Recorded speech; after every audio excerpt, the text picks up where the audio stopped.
The one thing, the most important thing that will come out of the current Gaza conflict is who will be in charge when all of this is over. It's not the hostages. Yeah, we care about them, but it's not them. It's not the deals or the war details. It's who's running the show when things settle down. Obviously, it can't be the current situation with Hamas as the ruling party.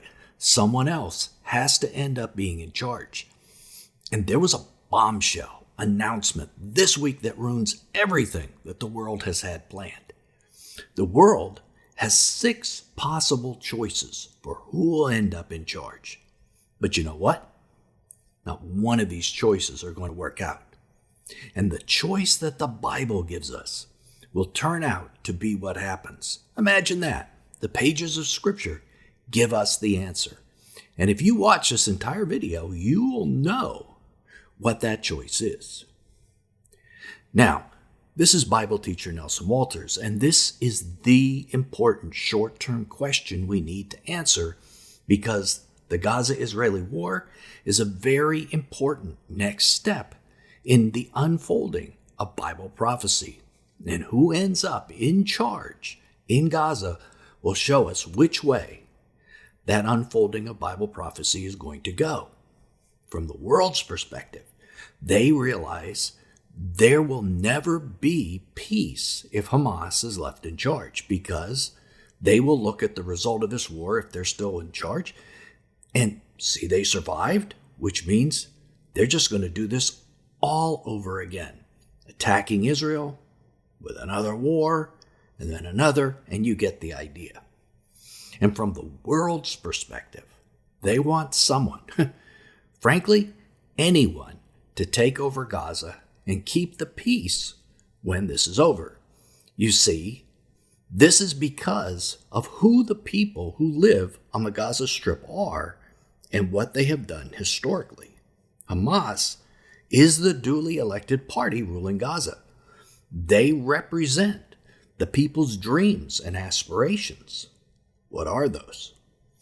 They're part of the Muslim Brotherhood, the same group that was in ISIS, Al-Qaeda, the same group that caused the Arab Spring, about a dozen years ago when there was an uprising in a number of countries.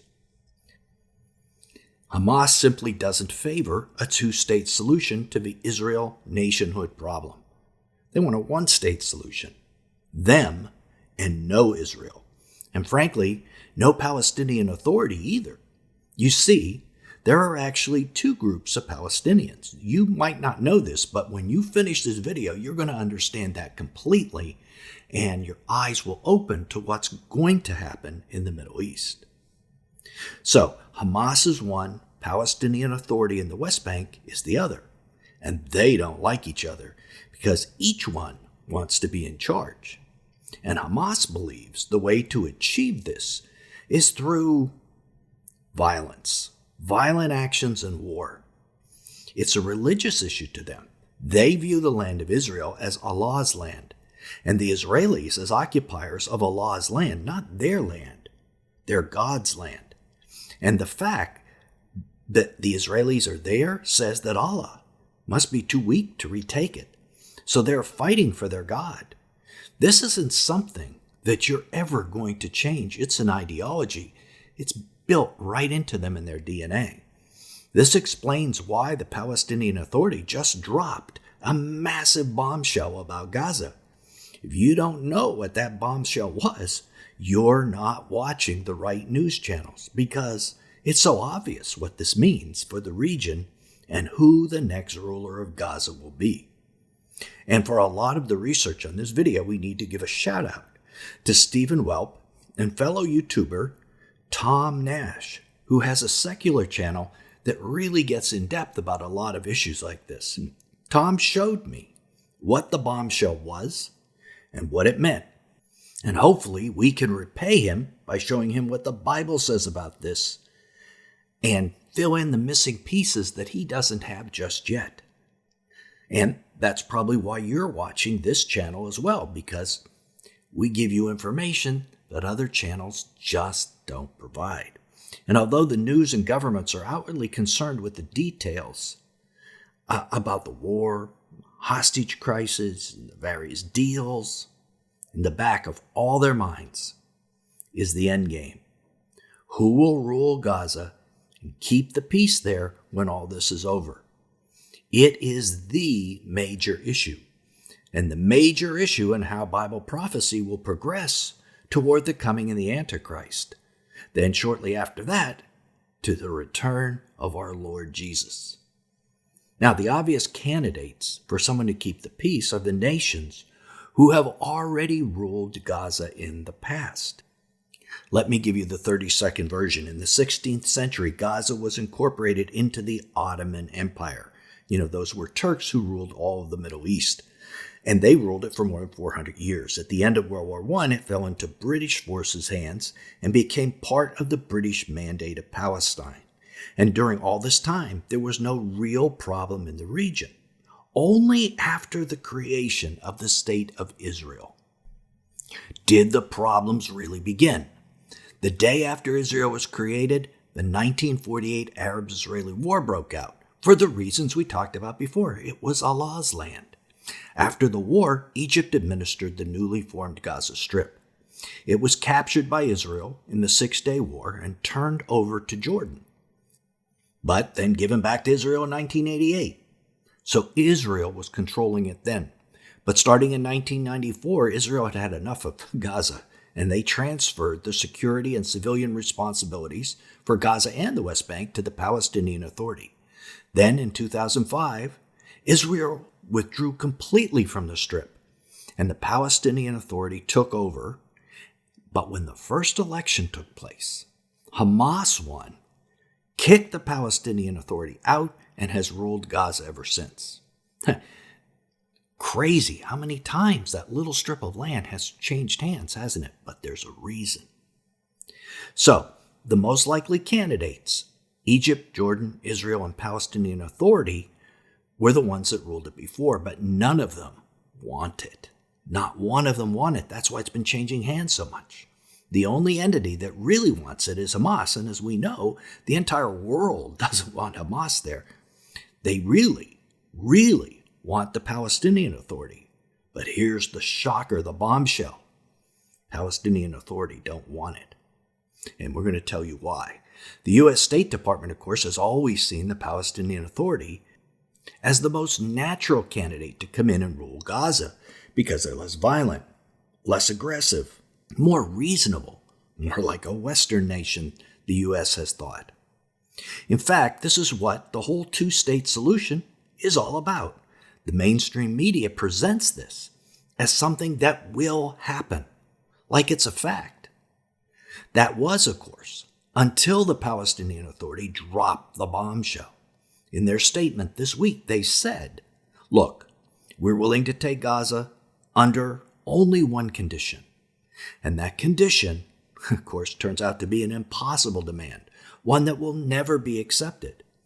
And this is the Palestinian Authority's excuse to get out of control in Gaza. Give them a condition that they can't accept. The reason is that the Palestinian Authority doesn't want it, so they made up this demand. They put out an official statement this week, literally saying that October 7th never happened. Those weren't Hamas fighters, but the Israelis themselves who killed their own citizens. Now, why would you say something so obviously outrageous, so obviously unacceptable, and so obviously false? Basically accusing, the Israelis of killing their own civilians. The reason is the Palestinians don't want anything to do with Gaza. And after that statement, no one will argue with them. There's no way the Palestinians and the Israelis can come together over Gaza and agree to something after a statement like that.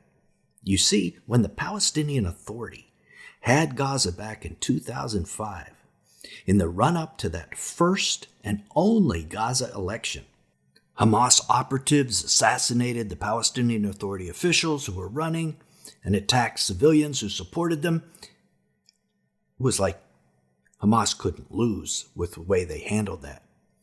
And so if the Palestinian Authority takes over the region, Hamas and its supporters are only going to do the same thing again. So the Palestinian Authority is going to say, no, thank you. We don't want that territory. And I want you to pay attention to something really important. We're going to say something earth-shaking right now, so pay attention. And that's why the two-state solution hasn't happened also. The Palestinian Authority doesn't want to be connected to Hamas and the people in Gaza at all, under any circumstance. So the two-state solution isn't happening as long as we are coupling Gaza and the Palestinian Authority together, which may, in some ways, be what this war is really about biblically. So we'll get to that in just a second. Now, all the other candidate nations feel just like the Palestinians do. They don't want Gaza. Okay, let's look at a couple. Hamas is Muslim Brotherhood backed. And the Muslim Brotherhood is the group that almost took control of Egypt just a couple years ago, back in the Arab Spring. So Egypt wants no part of these Hamas fighters coming across the border into their country and maybe overthrowing Egypt. That's why they have a wall between them and Gaza. That's why their soldiers are there to keep Hamas out of Egypt. Jordan had their own run-in with Hamas. Why did the Jordanians give Gaza to the Israelis in 1988? The same reason. The violence of Hamas. Their former king, King Abdullah I, was assassinated by a Palestinian member of the Muslim Brotherhood. How about that? While attending the Al-Aqsa Mosque in Jerusalem. Their current king, King Abdullah II, wants nothing to do with this group. The Israelis also don't want anything to do with Gaza for the same reasons. Remember, they gave Gaza to the Palestinian Authority in 2005. But someone needs to take control of the area and prevent future terror attacks. But who is it going to be? What about Iran? They're friends of Hamas, right? Well, besides the fact that the world would never accept Iran in charge. Shockingly, Hamas and Iran are not getting along very well right now because Hamas believes Iran betrayed them. It appears the plan was for Hamas to attack Israel, and then Iran and Hezbollah to join forces and join the battle after Israel invaded Gaza. Well, it's been a month and a half, and Iran and Hezbollah have done nothing. Hamas believes Iran has left them out to dry, and essentially, Iran has. Now, this is for everyone who's been thinking that this war was about to turn into World War III, or a war between Iran and Israel and Iran and the USA. Well, it certainly hasn't yet, and it looks very unlikely. Now, this is our opinion. We could be mistaken, but it sure looks like Iran is becoming less and less of a player in this conflict. So that's 5 down. Who's the 6th possibility? Where is the hub of Muslim Brotherhood? Maybe that nation would take over. They basically have the same theories, the same allegiance. The answer is Turkey is the hub of the Muslim Brotherhood, and dictator Tayyip Erdogan. Erdogan would love to take over Gaza. He'd love it. But the world would just never accept that. If you want World War III, just let Erdogan in charge. Now again, this is our opinion, but we think a snowball has a better chance on the 4th of July than Turkey does of taking over. So that's 6 possibilities, all 6 possibilities in the Middle East. And everyone coming to the rescue and bringing peace to the region fails. I guess all that's left is the biblical solution. What does the Bible say about who comes in on a white horse? Literally on a white horse. The white horse rider of the first seal of Revelation. And this video talks about who that is. We'll leave a link down in the description. And that, of course, would be the United Nations, bringing with it a peacekeeping force to control and prevent October 7th from ever happening again. Or so they're going to say. And bringing with it the Antichrist peace covenant. All of this is just too great a parallel with what the Bible indicates is going to happen. Remember, that the prophet Zechariah indicates that all the nations will attack Israel in the last days. For I will gather all the nations against Jerusalem to battle, and the city will be taken, the houses plundered, the women raped, and half the city exiled. But the rest of the people will not be eliminated from the city. Zechariah 14:2. So all the nations come against Israel. And this likely happens at the midpoint of Daniel's 70th week. So how do all the nations get into the Middle East?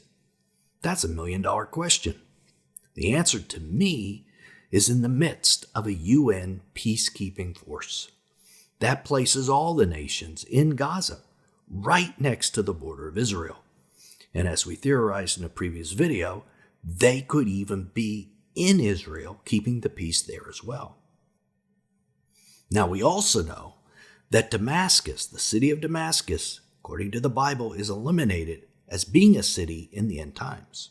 We learn that in Isaiah 17. If it is Israel that actually does that, I could easily see the peacekeeping force turning on Israel, turning into an aggressive force to take out the government that did such a thing. So to me, I think we found the group that comes in as ruler of Gaza, and that's the UN, not any of these others that we've proposed. Really the only group that makes sense. And they will definitely want to do this. Why? The Antichrist peace deal. They are the ones that stand to gain. As we've also reported on this channel, in late September 2024, 1 week prior to Rosh Hashanah, or the Feast of Trumpets, the UN is planning their Summit for the Future, what they're touting as the most important event in a generation. Now that's really saying something about how important the UN thinks this is. And their agenda is what makes it important. They're planning to change the UN Charter, how the world is governed. They're also hoping to change who governs the world. To move the world from nation states governing themselves, like it is now, to a situation where the UN and corporations are calling the shots, and groups like the World Health Organization, World Court, World Bank, World this, World that, all administer their programs. What will these programs look like? Well, they'll look like China. The World Economic Forum, bad guy, Klaus Schwab, loves China and has said their systems are what the rest of the world should be aiming for. Not what I would want to aim for. Totalitarian social credit scores, totalitarian digital currency, totalitarian AI, all dystopian nightmares. And if you follow this channel for any length of time, you know we believe the Bible calls this entity Mystery Babylon. In Revelation 17:18, it says this harlot reigns over the kings of the earth. Well, no one else really has the potential to reign over all the kings of the earth, to do that. To make that sweetheart deal happen for them, then I'm guessing solving the Middle East peace deal is the cherry on top to make all the nations want to be part of this Antichrist peace deal. The nations will say, if they can solve the Middle East, wow, the United Nations can solve anything. And it will appear to solve things. With Gaza and Hamas under UN control, Israel and the Palestinian Authority then will be free to come in together to a two-state solution. Remember, the Palestinian Authority wants nothing to do with Gaza. The Palestinian Authority is in the West Bank, and that would create a Palestinian state in the West Bank that we know has to happen in the end times, because in Joel 3, we learn that Jesus is eventually going to punish the nations for dividing his land. So, in this case, there'd be no crazy need for tunnels connecting Gaza with the West Bank, like in the Trump plan. Based on this video, you now know the Palestinian Authority doesn't want Gaza anyway. That was a Western white man's dream, not reality. So, the division of the land of Israel will probably just be the West Bank. But how does it go from there to the scenario where the Antichrist invades at the midpoint? If the Palestinians have a homeland, why would the Antichrist invade? Because those in Gaza really don't have a homeland. Click right here to keep watching and discover how Psalm 83 and the Ezekiel 39 Gog of Magog wars fit into this scenario, which come together like puzzle pieces. Till then, this is Nelson, and I'll see you there.